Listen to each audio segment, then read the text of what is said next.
The rain was coming down hard that night, the kind that blurs the street lights and makes the world feel smaller, lonelier. When the doorbell rang, I almost didn't hear it over the storm. But something about the sound weak, uneven made my chest tighten. When I opened the door, she was standing there, soaked to the bone, trembling so badly she could barely stay on her feet. Her hair clung to her face, her lips were pale, and her eyes weren't searching for help anymore, they were fleeing something.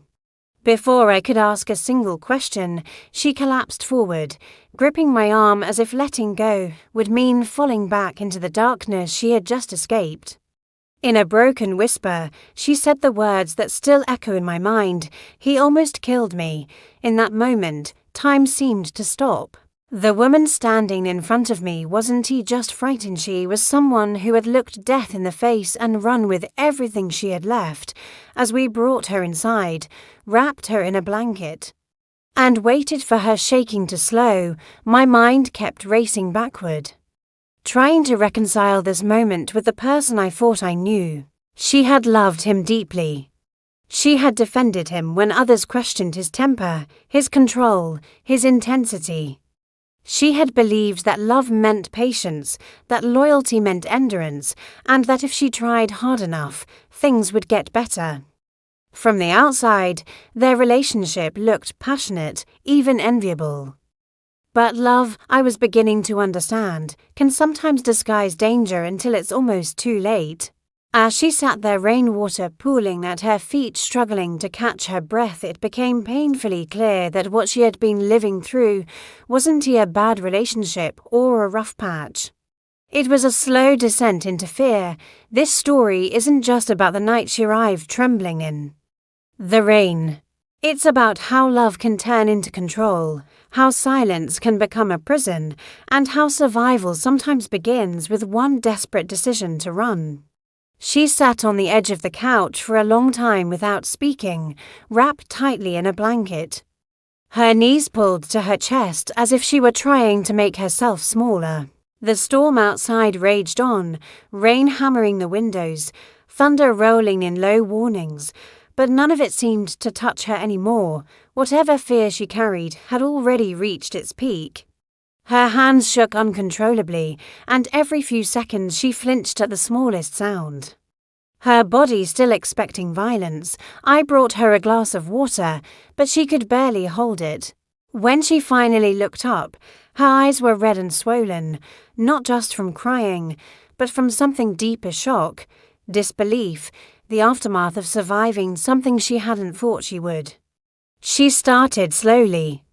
As if each word had to fight its way out, she said the argument hadn't started as anything unusual, it never did. A comment, a question, a tone. Things that once would have passed without notice had, over time, become sparks. She told me she could sense it almost immediately, the shift in the air, the tightening in her chest, the feeling that she needed to be careful. She tried to calm him, to soften her voice, to explain herself before he misunderstood. But it didn't matter. It never did. The more she tried to keep the peace, the more trapped she became. Her voice broke when she described how close it came, how his anger wasn't loud at first, just cold and focused, how she realized too late that he wasn't listening anymore, he was deciding. She didn't go into every detail, but she didn't have to. The way her hands clenched, the way she struggled to breathe as she spoke, told me everything words couldn't. She said there was a moment when she genuinely believed she wouldn't make it out alive. Not in a dramatic sense. Not with screaming or chaos. Just a terrifying calm certainty that this was the end. She told me the thought that saved her wasn't about herself. It was about the realization that if she stayed, if she didn't run, there would be no second chance. No apology would undo this. No love would fix it. Something inside her snapped not into fear, but into survival. When he turned away for just a second, she ran. No shoes, no phone, no plan. Just instinct. Just the need to put distance between herself and the man she once trusted with her life. As she spoke, I felt a heavy mix of anger and heartbreak settle in my chest.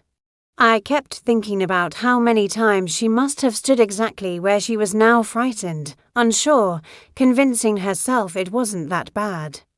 I thought about how abuse doesn't begin with violence. It begins with excuses, with silence, with love twisted into obligation. She had crossed a line that night, not because she wanted to, but because staying had finally become more dangerous than leaving. When she finished speaking, the room fell quiet.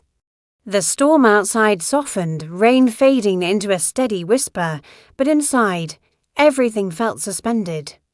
She looked at me then, really looked at me, and asked in a barely audible voice if she was doing the right thing. That question broke my heart more than anything else she had said. Even after everything, she was still questioning herself, still afraid of being wrong. I told her, without hesitation, that she had saved her own life. That leaving didn't make her weak. It made her brave. And for the first time since she arrived, I saw something shift in her expression, not relief, not peace, but the faint beginning of belief. That night, she didn't sleep much. Neither did I. Every time she stirred, every time a car passed outside, she jolted awake, breath sharp and shallow. Trauma doesn't fade just because you escape the danger. It lingers in the body, in the nerves, in the mind that's learned to stay alert at all costs, sitting there in the dim light, listening to her uneven breathing. I understood that this was only the beginning. She was safe for now, but the road ahead would be long, complicated, and painful. As dawn crept in through the curtains, pale and uncertain, she finally drifted into a restless sleep. I watched her carefully, the rise and fall of her chest, the tension still etched into her face even in rest. And as the storm outside finally passed, I knew that while the night she ran would always live with her, it would not be the night that defined her end. It would be the night her survival began. When she woke later that day, the rain had stopped, but its presence still lingered in the air, heavy and damp, like the aftertaste of fear. She moved carefully, as if her body no longer trusted the world to be stable. Over a quiet meal, she began to talk again, not about the escape this time, but about how she had ended up there at all. Her voice was steadier now, though still fragile, and with each sentence, a past unfolded that looked nothing like the danger it had become. She told me about the beginning, about how intensely loved she had felt. He was charming, attentive, deeply focused on her in a way that felt intoxicating. He remembered small details, texted constantly, wanted to spend every moment together. At the time, she believed that intensity meant devotion. She mistook his need to always know where she was for concern, his jealousy for passion. When friends teased her about how inseparable they were, she smiled proudly, convinced she had found someone who truly cared. Slowly, almost imperceptibly, the tone changed, questions turned sharper. Why did she take so long to reply? Who was she talking to? Why did she need time alone? Each question came wrapped in a smile or a laugh, just enough to make her doubt her discomfort. When she tried to set small boundaries, he reacted with hurt, accusing her of pushing him away. So she adjusted, she reassured him. She shortened conversations, changed plans, shared passwords. It felt easier than fighting, and she told herself that compromise was part of love. She described how he began isolating her without ever demanding it outright. He didn't forbid her from seeing friends. He just made it unpleasant when she did. Silent treatment, cold looks, long arguments afterward about how neglected he felt. Eventually, she stopped going out as much, then almost entirely. It wasn't a decision she made all at once. It was a slow narrowing of her world, until he was at the center and everything else sat at the edges. Her sense of self began to blur. She said there were days she felt like she was living someone else's life, responding instead of choosing, reacting instead of acting. If he was in a good mood, the house felt safe. If he wasn't, everything felt tense, unpredictable. She learned to read his expressions, his footsteps, the way he closed doors. She said it was like learning a new language, one built entirely around avoiding conflict. The first time he crossed a physical line, she didn't even call it that. It happened during an argument, quick and shocking, followed immediately by apologies and tears. He swore it would never happen again. He blamed stress, alcohol, his past. She believed him because she wanted to believe him. She told herself it was an isolated moment, not a pattern. And because there were no witnesses, no visible proof the next day, it felt unreal, like something she could bury and move past. But once that line was crossed, the fear settled in permanently. Even when things were calm, it hovered beneath the surface, a reminder of what he was capable of when he lost control. She said that was when love began to feel like vigilance. She stopped expressing disagreement. She stopped pushing back. She became quieter, more careful, convinced that keeping the peace was her responsibility, listening to her. I realized how abuse thrives on confusion. He wasn't violent all the time, in fact. There were long stretches when he was affectionate, apologetic. Even gentle, those moments kept her hoping, kept her invested. She clung to the version of him she fell in love with, telling herself that if she could just reach that person again, everything would be okay. What she didn't see then was that those calm moments weren't proof of change, they were part of the cycle. She spoke about the guilt she carried, heavy and constant. Guilt for being unhappy when she had once been so sure. Guilt for thinking about leaving. Guilt for not being able to fix him. He had made it clear, again and again, that his anger was a response to her behavior. If she hadn't said that, if she hadn't looked at him that way, if she had been more understanding, over time, those accusations became her own thoughts, echoing even when he wasn't speaking. By the time the danger became undeniable, she was already deeply trapped, not by locks or chains, but by doubt. She questioned her instincts, minimized her fear, told herself she was overreacting.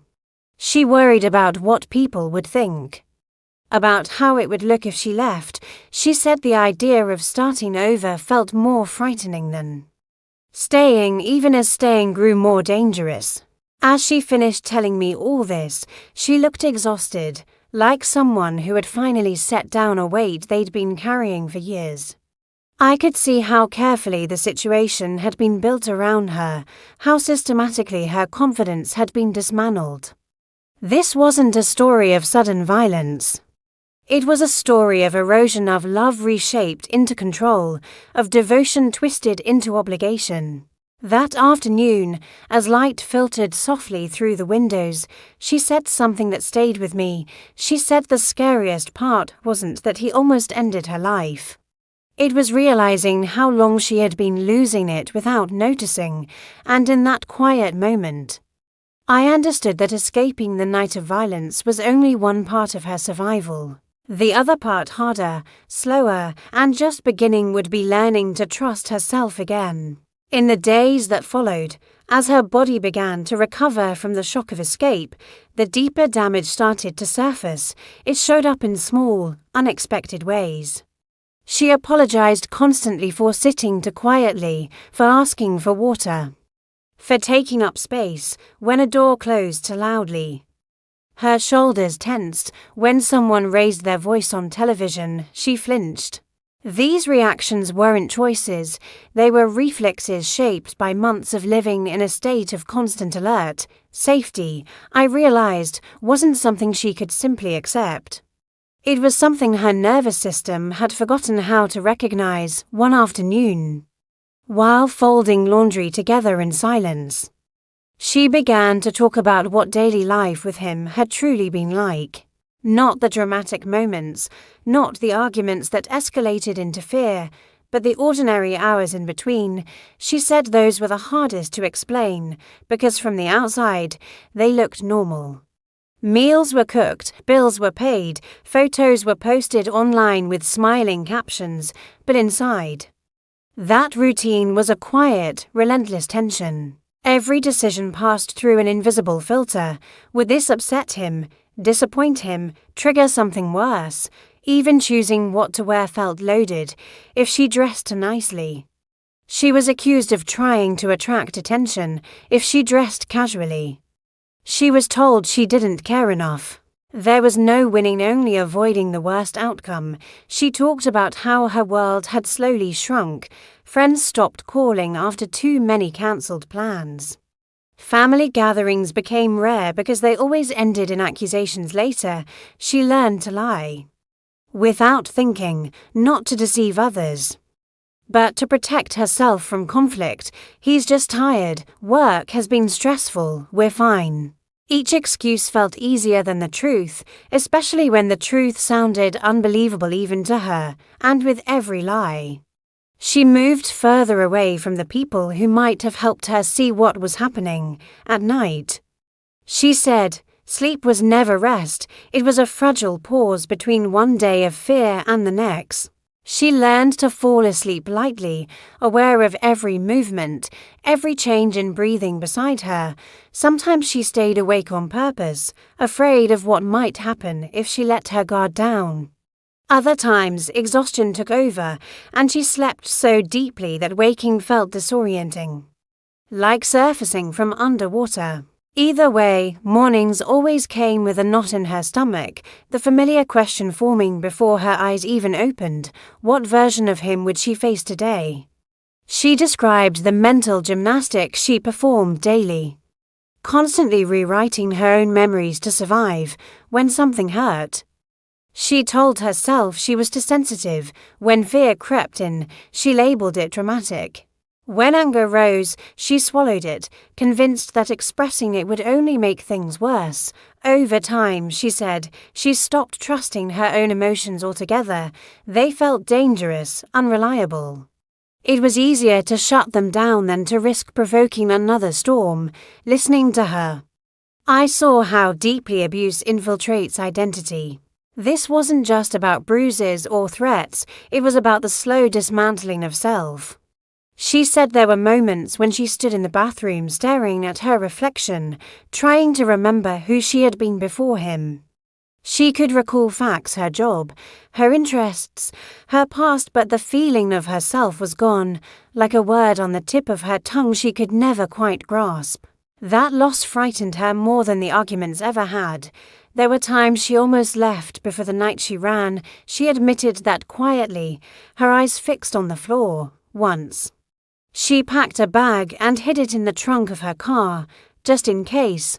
Another time, she searched for apartments late at night, deleting the browser history afterward. But each time, something stopped her. Fear, yes, but also hope.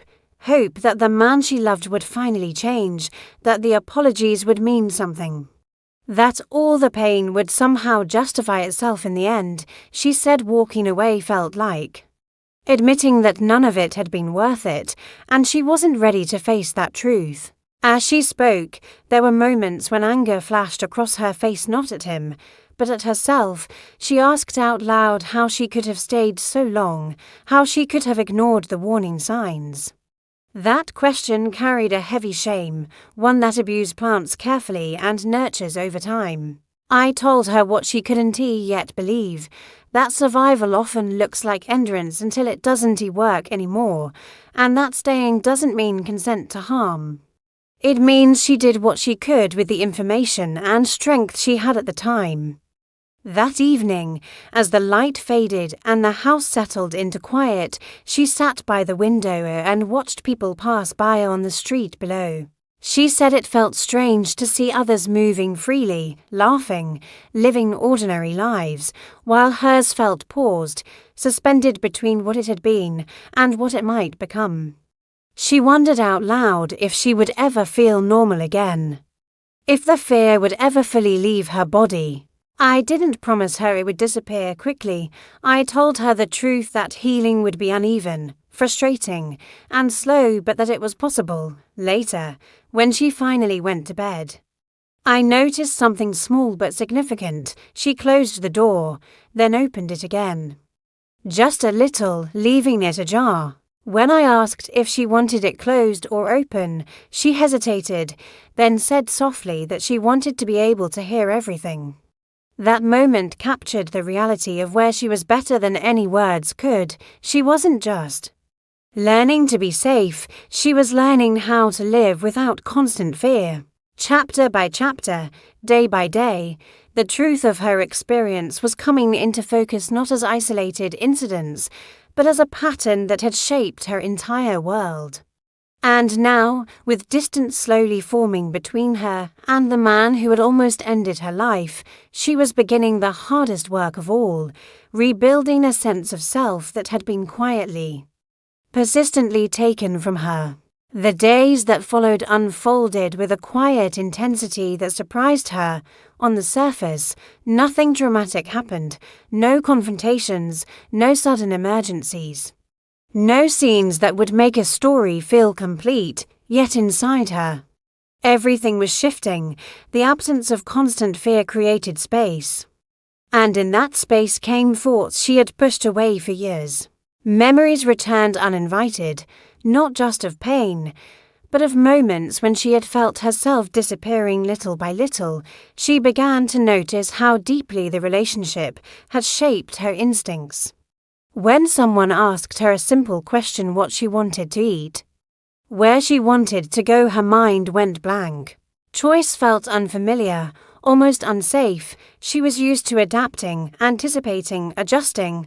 Wanting something openly had once carried consequences. Now, even in safety, her body hesitated, as if waiting for permission that would never come. One afternoon, she stood in front of a mirror longer than usual, not fixing her hair, not checking her face, just looking. For a moment, she barely recognized the woman staring back. Her eyes looked older, heavier, like they had seen too much too soon. She touched the faint mark still healing on her skin and felt a wave of grief rise in her chest. Not only for what had happened, but for how long she had convinced herself it was normal. That grief didn't explode. It settled quietly, like dust, covering memories she had once tried to polish into something acceptable. At night, dreams replaced the fear that once kept her awake. Some were fragmented, running through rain, doors that wouldn't open, voices calling her name. Others were softer but more painful, showing versions of life she once imagined. A peaceful home, laughter without tension, love without fear. Waking from those dreams left her disoriented, unsure whether she was mourning the past or the future she would never have with him. She also began to feel anger more clearly now, no longer blurred by survival. It wasn't constant, but when it came, it was sharp and focused. Anger at being controlled, anger at being silenced. Anger at how easily people dismissed her pain once they learned it came from someone she loved. That anger scared her at first. She had been taught that anger made things worse, but slowly, she realized this anger wasn't destructive, it was honest. It was her mind finally catching up to what her body had known all along. There were moments when doubt crept back in, quiet and persuasive. She replayed conversations, softened his words, minimized his actions. She wondered if she could have handled things better, spoken differently, stayed calmer. Those thoughts came especially late at night, when the house was dark and her defenses were tired. But unlike before, she didn't accept those thoughts without question. She started to recognize them as echoes of his voice, not her own truth. Small routines began to ground her. Morning light through the window, the warmth of a mug in her hands, the simple act of breathing. Without fear of being watched, these moments didn't feel joyful yet, but they felt real. Safe, and safety, she was learning, was not boring or empty, it was necessary. She also started to understand that healing didn't mean forgetting. The pain didn't vanish just because she was no longer in danger. Some wounds demanded to be acknowledged before they could close. She allowed herself, finally, to say out loud that what she experienced was abuse. The word felt heavy, final, undeniable. Saying it changed something inside her. It shifted responsibility off her shoulders and placed it where it belonged. There were still questions without answers. How long would this take? Would she ever trust someone again? Would fear always live somewhere inside her? She didn't have those answers yet, but for the first time, she wasn't rushing to find them. Survival no longer required urgency. She was allowed to move slowly now, as she lay down one evening, listening to the steady rhythm of rain against the roof. She realized something quietly powerful. The man she loved had almost ended her life, but he had not ended her. Her story was still moving, still unfolding, even if the path ahead was unclear. And in that realization, fragile but real, she felt the beginning of something she hadn't felt in a very long time: control over her own future. The following weeks brought a new kind of exhaustion, one that had nothing to do with fear and everything to do with effort. Healing demanded participation. And that participation drained her in ways she hadn't expected. Each day required choices she had avoided for years: who to talk to, what to share, where to draw boundaries. Silence had once protected her. Now, learning to speak felt like walking on unfamiliar ground. She began to recognize how deeply control had been woven into her thinking, even alone. She caught herself narrating her actions in her head, justifying them as if someone were watching. If she rested, guilt followed. If she laughed, doubt crept in. Enjoyment felt undeserved, like a privilege she hadn't earned. It took time for her to understand that this was not humility, it was conditioning. Her worth had been measured by compliance for so long that freedom felt irresponsible. One day, she received a message that shook her more than she expected. It wasn't threatening. It wasn't apologetic. It was casual, almost kind. Reading it made her hands tremble. The familiarity of his tone pulled at her instincts, reminding her how easily she once softened. How quickly she explained away pain. For a brief moment, she felt the old pull to respond, to smooth things over, to restore peace at her own expense. Instead, she put the phone down and walked away. That simple act, choosing not to engage, felt heavier than any argument they'd ever had. It was the first time she protected herself without negotiation. With distance came clarity. And with clarity came grief, not just for what she endured, but for the version of herself she had sacrificed to survive. She mourned her confidence, her spontaneity, her voice. She mourned the years spent shrinking, adapting, apologizing for existing. That grief surfaced unexpectedly while listening to music, while cooking a familiar meal, while seeing couples hold hands in public. It wasn't jealousy, it was recognition of what she had been denied. She started writing things down, not for anyone else, but for herself. Fragments of memory, feelings without explanation, sentences she never said out loud. On the page, her thoughts felt safer. They didn't interrupt her. They didn't argue back. Over time, patterns emerged: moments she had minimized, warnings she had ignored, strength she had overlooked. Seeing it all laid out was painful, but it was also validating. The chaos finally had context. There were setbacks, days when she felt strong in the morning and undone by evening, nights when old fears crept back, whispering that safety was temporary, that happiness invited punishment. On those nights, she reminded herself of where she was, of locked doors and quiet rooms, of the fact that no one was coming to hurt her. Sometimes that reminder worked, sometimes it didn't, and she learned that both outcomes were part of the process. Gradually, she allowed herself to imagine a future without him in it. Not a perfect one, not a romanticized escape, but a real one built slowly. With caution and care. She imagined waking without dread, making plans without fear of consequence, trusting her reactions instead of questioning them. These thoughts didn't feel like hope yet. They felt like possibility, and that was enough. She also began to understand that healing would not make her who she was before. That version of her belonged to a time when she didn't yet know how cruel love could become. Instead, she was becoming someone else, someone more careful, yes, but also more aware, someone who understood boundaries not as walls, but as necessities. Someone who knew that love should never require endurance. One evening, as she sat quietly watching the sky darken, she felt a sense of calm that didn't fade quickly. It wasn't happiness. And it wasn't relief, it was steadiness. The kind that comes from knowing you no longer have to prove your pain to anyone. The kind that grows when survival gives way to self-respect. She still carried scars, visible and invisible.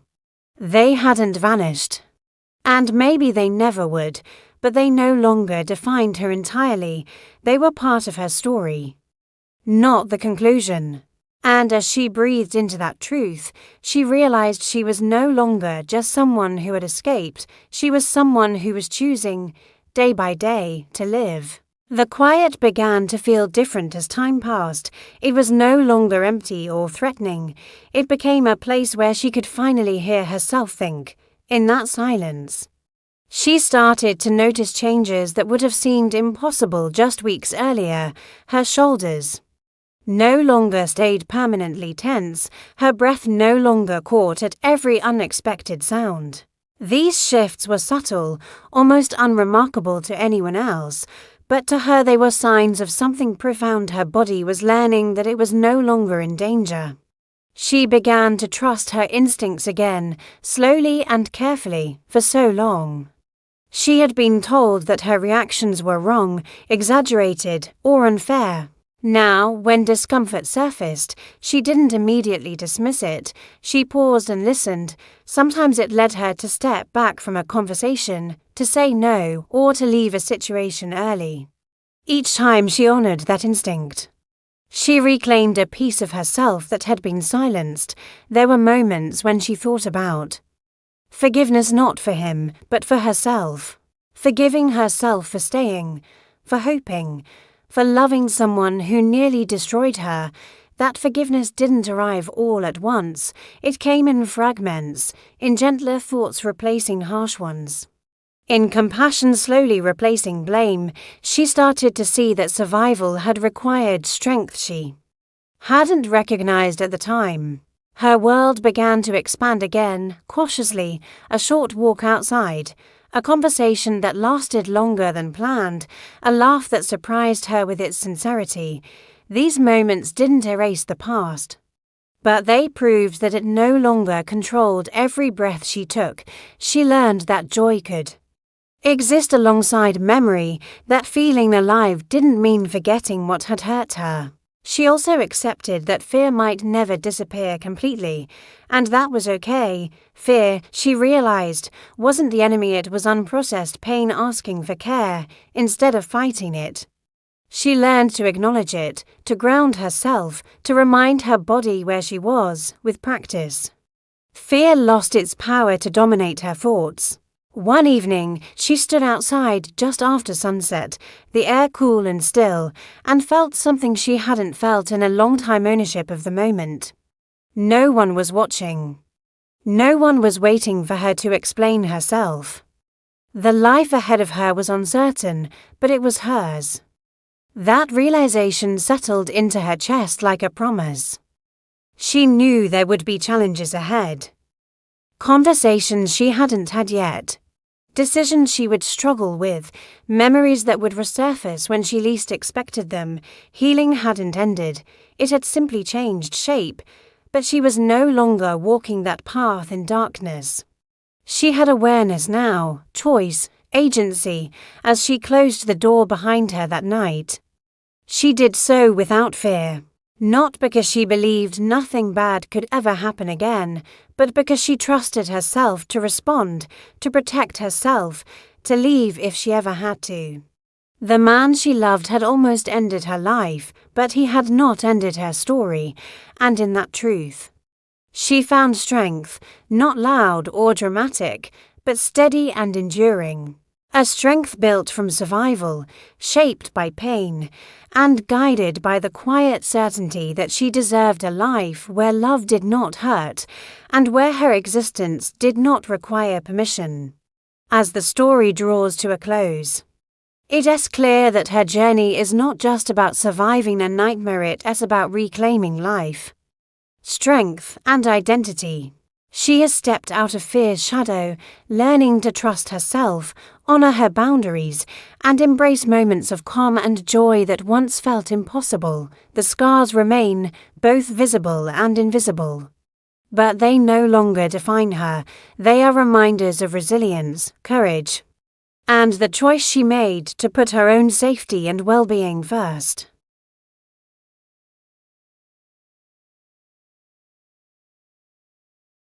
And to the importance of recognizing one's worth even when the world doubts it.